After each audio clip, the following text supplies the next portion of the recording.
Hello guys, so today I've got my final photography book. I've already filmed my two first coursework books, but this one is the one that was actually my exam project, and I was gonna leave this till longer to film it because my last video was literally my other photography book. So yeah, if you've not seen my first two coursework books and you still want some inspiration for that, then I will leave them linked down below. I was gonna leave it a bit to do this, but then I realised people are probably doing their actual photography exams pretty soon, so I thought for some last minute inspo on how to do a final piece, then this might be quite helpful. Obviously this is going to be a different topic to what you're doing because I did my exam last year, and obviously they're different themes every year, but my theme was framing. I feel like this book I kind of had a bit more of an idea on how to set everything out, and I tried to make it a little bit more arty. So this is just my title page. We got given a few artists that we had to research first, just on framing. So they were Christopher Anderson, Alex Webb, Irving Penn, Laura Litinsky and Henry Cartier-Bresson. Henry Cartier, I don't know how you say his name, Henry Cartier-Bresson. And then underneath I literally just put a tiny little sentence on what their kind of style was. So yeah, that was literally just my title page. I spent so long doing that, I don't know why it took me so long, to be honest. I just wanted to use some paint. I was like, let's be arty for this. So for my first few pages, as always, I just did some research on the artists. So the first one I did was Alex Webb, and I just got some of his photos and images that I liked the best. I just got these off Pinterest, which is a really good place to get them, which I've mentioned in my other videos, but just in case this is your first one, I always used to look on Pinterest for the artist because they had everything there. So here I just wrote what I thought was successful about it and what I would try and do in my own. And then also here I showed, because obviously mine was framing, I had to show what was framed. So here was the mirror, again the mirror, the shapes and stuff. So I talked quite a lot about shape in this. And then here I split up what was framed within it, because there was quite a few frames within the frames. Then I went on to Christopher Anderson and chose some of his images that I liked, and then just explained all that again. And then I decided to, for my third artist, look at Henry Cartier-Bresson, just for the same thing. Again here I did which bits were framed, because there was loads of different things within this image that were framed by different shapes. So I decided to cut that up again and annotate which bits were framed by what. And then I didn't actually plan my photo shoot. I don't really know why I didn't plan it, but I just did a photo shoot of literally just the locations I wanted to use. So I looked at all these images and thought, where around school could I kind of take that and do use some shapes around the school that could be used for framing. I got similarities of the photos I'd taken to the ones of the artist, and then explained that and how they were similar and how I got inspiration from them. And then I did a second photo shoot using the same locations but with an actual model this time. But yeah, that was my second photo shoot with the model. Again, as always, if you've not seen my other photography videos, I always annotated my contact sheet to say which ones are most successful, and then on here I also put which ones were dark or too dark or just not in focus and stuff. So that's a really good tip if you want to show that you understand which ones are most successful and which one, how you'd improve them if you did it again. And then as usual I chose which images were my favourite, and then wrote about why they were successful and just again the shapes of them and the qualities of that photo that made them successful, if that makes sense. Another tip when you're explaining why you liked your photos, don't say I like it because, say it's successful because it's just a better way of wording it. Okay, then I really hate these edits, they're just disgusting. That one, I don't even know what that is. This one's alright, but I just did some edits on Photoshop. Kind of make the frames more obvious, so on this one where it's framed by the chairs, I made the chairs red so that it obviously just made that look like the frame a bit more. But yeah, I quite like that one, to be honest. I think that was pretty successful. Then I did the same for these and just did different blocks of colour. Don't really like them. Don't know what that is. Tried to make a collage. Don't like that. Okay, and then I did this photo shoot which went really badly, but I saw this picture on Pinterest and I thought it was quite a good idea for framing. So it was in a mobile phone. So I did the plan here. What is that picture? I don't understand how I got an eye in photography with that level of drawing. It looks like a 2-year-old's drawn it. Yeah, anyway, I just did a quick plan here saying where I wanted to do it, so what locations, and then basically just what my inspiration was. I didn't take that many for this because I realised it wasn't working outside halfway through, because the outside ones, the phone was the actual phone screen was too dark, so you couldn't see the image on the phone, which was the whole point of the framing. So I did do some inside which worked better. Again, I just highlighted which ones were the most successful, so I picked these three, and then I explained why they were too dark there, and then I'm pretty sure I brightened this up on Photoshop, so I brightened the screen. So that kind of works a bit better, and it obviously just showed that I tried to use editing to like make it better. My teacher always said like to get a good grade in photography you have to take good original pictures as well, and don't just rely on making them look better by editing. So I didn't really develop that shoot even more because I just thought it was a bit pointless. So then, because the phone screen was too dark, I used the images that I used on my first photo shoot in the different locations around school, and then on Photoshop I edited them onto the actual phone screen. I literally forgot I did that, but I think that's quite cool. And I think my idea behind this was to like take the inside photos like outside, so I was like, this one especially is like she's trapped inside the phone. I quite like that because it's like the contrast between having inside and outside, and that one also is like contrast between black and white and colour, so I thought that one actually worked pretty well. So this one at the bottom, I basically did like an infinite picture, so I like cut out her hands and the phone on Photoshop, and then I copied that into the phone screen, so then I copied it again and again, so it was like it was going all the way in. And then I did another photo shoot plan. This was basically the majority of like my main photo shoot that I used afterwards for all the editing. So basically, I mean, it's quite a simple idea to be honest. I took inspiration from this photo where it's like a physical frame framing a person, but obviously that's a bit more like chaotic and it's just in an actual normal street. They had a frame, like just a random frame lying around in art, so I decided that I'd actually just use that and use a model so that I could like frame her face. So this was my little drawing. That's a much better drawing than the phone screen one. I said that I wanted to take the majority of photos outside with like natural light from the sun. I also wanted to have like different bits of nature in the background, but that kind of also acted as a frame. So like here I drew a tree that was like going round her, so it was like kind of a second frame in the background. And then I said I wanted to experiment with facial expressions, so like freedom and happiness being in nature. I wanted to link it to nature just because I thought you could have like quite a lot of natural frames in nature. And obviously the model actually holding the frame, and then I wanted the photos to be in colour so that it just showed like the freedom and happiness of nature. That was basically it.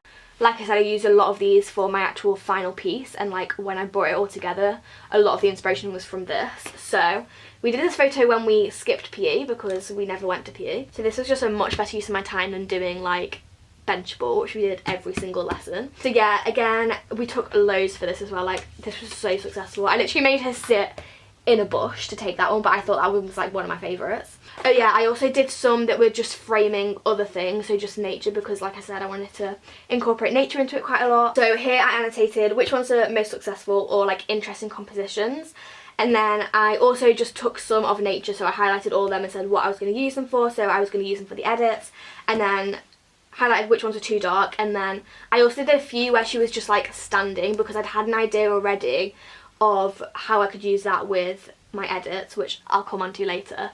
So yeah, I did some of them, highlighted what I would use them for because otherwise it just wouldn't really make sense. And yeah, and then I picked my favourite 4 as usual and wrote about all these. If you want to pause it and read it, you can, but I don't know how interesting it is. Okay, and then I did another photo shoot plan which I decided I wanted to do inside because I wanted to try and use like a different type of lighting because I'd never really done that, and I wanted to experiment with backlighting. To be fair, the photos didn't go that well, but I just thought it was good to get like a different type of editing. And like I said before in videos, even if something doesn't go well, use it for like everything. Like don't just delete photos if they're not as successful or didn't go to plan, because you can say why they're not successful and that's still like you still get good marks for that, and you still shows that you understand and you're explaining things. And then underneath that I did my edits plan, so I took inspiration from this artist. To be fair, I didn't really use that idea that much, but I just said I wanted to experiment with the idea of outside and inside. And then I said I wanted to portray like the feeling of being trapped where nature's all around you but you're inside. I think that was my plan. And then I just, in this paragraph, I just explained why I liked this photo and like what it portrayed. So this photo shoot was actually really hard to do. So first of all, I tried to do the backlighting bit, but I realised that it just wasn't really working. So then I also did some just of like with a plain background, so we had like curtains, so I just used a plain background for that. So I did some with a white background and then some with a plain black background, and then I also did some in black and white. So basically here I annotated it again and said what I did in each section of my photo shoot, and then I just said which ones were most successful and which ones were too dark again. And I basically just here said that I didn't think the backlighting worked very well, so that's why I did another background. Oh, I love these edits so much. I literally forgot that I did this. I really think that this is like one of the most successful things I did, and I wish I could have just done that for my exam, but I had to develop it further because this was like 5 weeks before the exam still, and I still had to like do loads because obviously I couldn't just stop working. But yeah, here I just chose my favourites. That backlighting one actually went pretty well. Like, I think that one's quite cool, but the other ones were just not that good. So yeah, here I used to love that picture as well. I used that for so many of them. And here I basically just said how I contrasted the different emotions, and how that was in black and white and it's sad, that one's in colour and it's happy. I just said that I'd be able to use this for the edits to show different emotions. Also, another tip, if you're doing something that's kind of a bit more like technical, write about what settings you use. Like, you don't have to do that for everything, but here I wrote about like the aperture, just because it was a bit more of a technical thing, but usually I don't really write about the settings because it's not that relevant. So obviously if you're doing like slow shutter speed photos, you have to say what shutter speed you used. Okay, so then these were my manual edits. I actually love these edits so much. So the first one I did was, so it was like her holding the frame but like her head's not in it. So basically I just took an image of the frame where her face wasn't in it, where she was just holding it out to the side instead of over her face, and I just stuck that on top of the one where she was holding her face, so you could just see her body and not her face. These ones I tried the idea of like being trapped, because nature was like all colourful around you but you're trapped inside and you're sad. So I tore a hole out of the frame where it was like the outside picture, and then just stuck the one where she was sad underneath that so it showed through, obviously. And then this one I did the opposite way around, so I took the coloured one underneath and then stuck the black and white one over the top like that. And then this one I also really like. This is kind of focusing a bit more on like the kind of idea of being infinite. So I took the black and white one first, and then it went gradually in so that it was like incorporating nature into it, and then she's in the middle. Don't really know what that shows. I probably made something up here. My intention was to show how many layers you had to go through to get to the feeling of happiness in a person who is feeling trapped. So that was basically my intention for that. Don't know if that comes across or not. And I developed this by doing some on Photoshop. So I actually think this is really cool. I did like the idea of it being infinite, so I just like I cut out the frame basically and then copied it but made it smaller, and then put a tiny version of her inside in black and white. I thought that was cool because it looks really 3D, it looks like it's actually going in. This one I showed how like nature brings her happiness by putting the nature over her face, and like this is obviously like a happy facial expression. This one I did the opposite by showing again how she's trapped. So basically I just layered the leaves over the black and white image but cut out the bit in the middle where her face was, so that was like more emphasised. And then I changed the opacity so like the leaves weren't as bold, and then I stuck my two favourite ones here, so I just did that one again basically that I'd done before but with different pictures, and that one was just the same as that but bigger. Oh, I hate this photo shoot so much. Okay, so I wanted to try a photo shoot that had like mirrors and reflections incorporated into it, because I saw loads of things that were really cool like that on Pinterest, but it was so hard to do because obviously when you're taking a picture in a reflection you have to not get yourself in it, like taking the actual photo, so it was so hard to get the angles right. So the first one I did was actually just in school, but I wanted to use a model but it was so hard to do, and like I just didn't really like the colours on this, and yeah, I said that I don't think it was very successful because the location and lighting wasn't very good. I tried to do one at home but again this just wasn't that successful, but I didn't have a model either, so I just had to focus on doing it with nature. So basically just like put it at the top of our tree, at the bottom of our tree, and then try to take some, but I just think it just wasn't really the same theme that the rest of my book had been. It was a bit more like dark and sinister. I didn't really think it fit with everything else, but I'm kind of glad that I did it because I again could just say why it wasn't successful. And then I picked the best ones that were like decent. They still weren't that good. And yeah, I just explained why I liked them or why I didn't and what I could improve. Okay, and then my I did a lot of photo shoots in this. I did 7 photo shoots. I definitely did more by the end. This one was really cool. I also love this. This was again like one of the main ideas I used when it came to my final pieces. So it had been raining and I was like, you know what would be a really good frame? Puddles, because there was massive puddles everywhere. So I just took photos of like my model's reflection in the puddles, and I just think that's actually a really good idea. I love doing this photo shoot as well. Got her to do like kind of different poses so that the images were just like a bit more interesting rather than her just like standing there. So I just got to put like her arms up and stuff. And then I just picked my 5 favourite actually. Again, just wrote about why I liked them. I did a lot of writing in this book, I feel like. And I also just took one that didn't have a model in with the sky. Thought that looked pretty cool. Also, I think my main idea for doing it with puddles was because the rest of it had been with nature, and obviously rain is nature, so it linked in with all that as well. Another tip, try and link all your photo shoots together, and then you'll be able to come up with like a final piece easier, so that they all just link pretty naturally together anyway. And then I looked at this artist who had done edits with nature but like using negative space. So this was basically one of the ones that I just cut out. I don't really know why I stuck that in, my teacher just told me to do that. But basically the best ones I did were on Photoshop, which you can see here, and I just cut out the outline of her and then put a, like, overlaid the images that were just of nature underneath that, so it was like her outline was framing the images of nature. This one I basically just did the same, but this was actually from my first photo shoot where I took them of her just standing there, so I did that. But then I also tried to do like a little bit of a collage, so this had like a few different images in. So I had the frame there, like the actual physical frame, and then that was framing something else, and then I had different bits of nature around, so that one's pretty cool, quite like that. And I tried to do the same thing with manual edits, but it didn't really work, so that's why I had this one that was like physically cut out, but it didn't really work that well. Like this one, I took the actual physical bit of paper and stuck it on a window, but I just didn't really like how it turned out. And like on these ones I actually got plants and tried to frame it, but they definitely weren't as successful. And then I just did a page of my favourite ones. Another tip throughout your book, just do some bigger versions of your most successful photos, just so like it shows the exam in a better quality basically. And obviously you don't have to write about these because you've probably already written about them earlier on. But everything kind of went downhill, to be honest, because I didn't really have a proper idea of what I wanted my final outcome to be, so I just took some random photo shoots. And my teacher really annoyed me as well because they didn't really explain how to actually do the exam. I still didn't understand what the exam was until the actual day. So yeah, I'm pretty sure, like, if your teacher also hasn't explained it to you, I'll explain it. So basically on the day, all this whole book is leading up to your exam, so it's obviously like your exam theme, but the whole thing obviously isn't in exam condition, so you get a final 15 hours at the end, which you have to create a final outcome and a final piece for. But my final outcomes are rubbish, so the rest of this book is kind of bad, to be honest, so maybe this is not the best advice for the actual exam part of photography. But yeah, basically for this I did another photo shoot just of some like close-ups of my models. Then I said I wanted to use like their full faces as a frame, so again it was kind of using like the negative space outline kind of effect. And then again I did another photo shoot of Martha doing some random poses just outside, so again I could use this for like negative space. And then this was during the actual exam.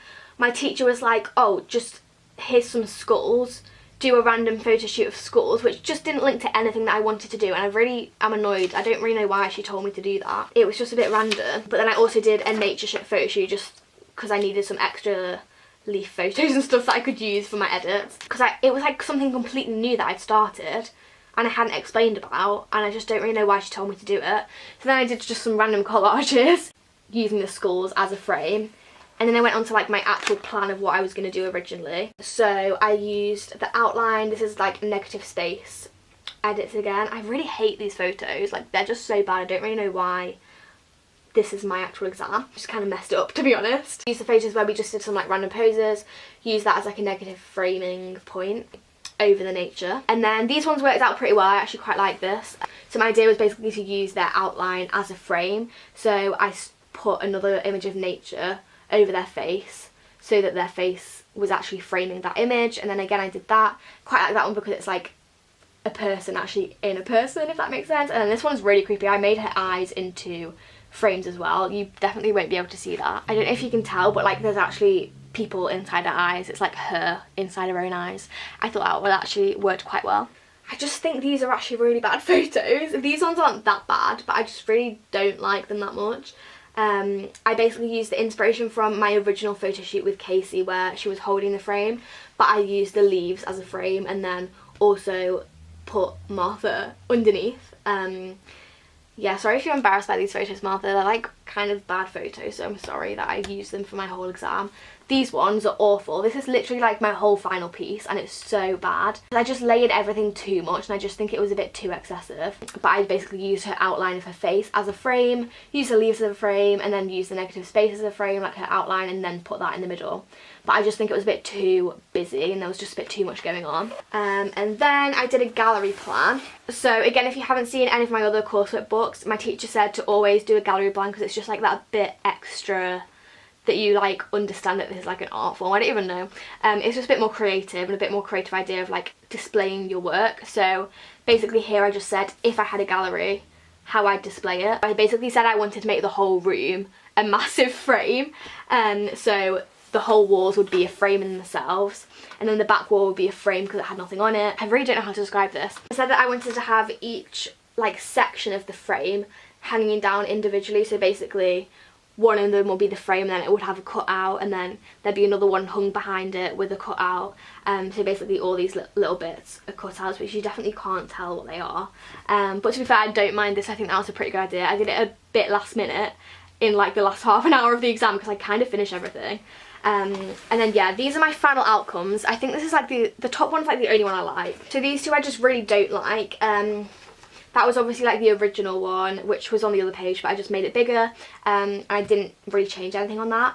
And then this one I changed the colours just to try and make it a bit more obvious which bits were the frame and which weren't. But I just don't really like that. And also I don't know why all this is just white. Why didn't I add something to that? Bit weird.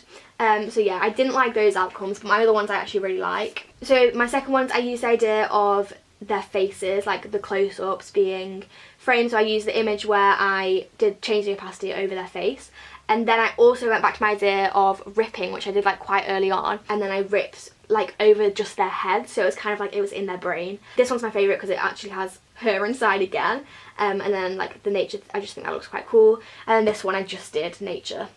And then basically my most developed one was this one, so this was like my final outcome. But to be honest, all these would like supposed to be my final pieces. So this one I used the idea of having, it's just basically just a lot of frames in one. So the frame of the leaves, then Martha's face, and then her face being a frame as well because of the opacity, and then all these bits ripped on her head that were also a frame, and then I did a tiny little picture inside of her, like the outline of her body. But I cut that out and also made that a frame. They were my final pieces. I literally explained that so badly, and I'm going to have a lot to edit because I've talked so much to try and explain everything, because I actually don't think this is very clear at all. I knew what I wanted to portray in my head, I just don't know if I actually portrayed it. But yeah, I really hope you enjoyed this. I hope it was helpful, and if you got your exam in like a few weeks time, then good luck. So like I said before, if you want any more inspiration from my other photography books and you haven't watched them already, then I will leave them linked below. And also my DMs are always open if you want some advice on photography, or like just how to word things, how to write things, or just ideas for like what to actually take photos of. And then you can just DM me. My Instagram will be linked down below. And yeah, I really hope this was useful. If you did enjoy it, please give it a massive thumbs up, and also hit the subscribe button, and I will see you soon for a new video. Bye!